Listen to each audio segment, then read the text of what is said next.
Pectus Warriors, what's going on? It's Byrne from FixPectus.com. In today's video, what I wanted to talk about is what causes Pectus Excavatum. I get asked this question a bit, so I thought I'd address it in a video. What actually causes the sunken chest? Okay, is it something you've done?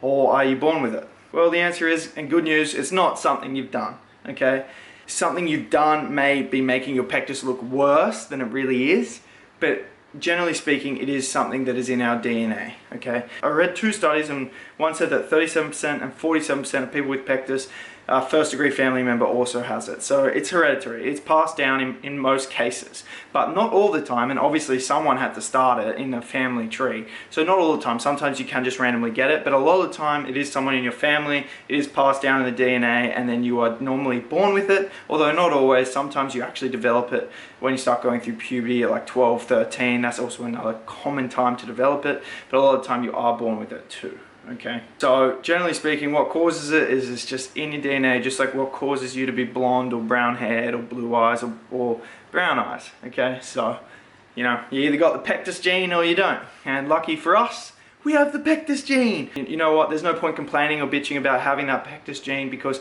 there's so many worse genes we could have.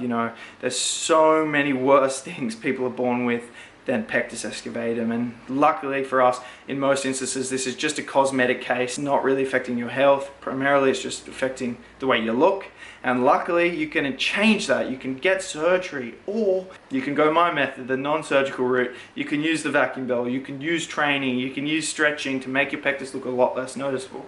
That's what I was going to talk about next when I was touching on that what you are doing can make it look worse, because that is the truth. If you are inactive, if you are not training, if you're at a desk all day and your posture's bad, that's going to make your pectus worse. If you put on excess body fat, accentuating the pot belly, that's going to make your indent appear deeper. If you're super skinny, that's going to make the ribs heaps prominent and that pop out. It's also going to make the indent appear deeper. You want to be muscular, that's going to make it look less noticeable. So definitely what causes pectus isn't a lifestyle thing that you've done, but what makes it look worse is a lifestyle thing that you've done. But you can address that, you can change that.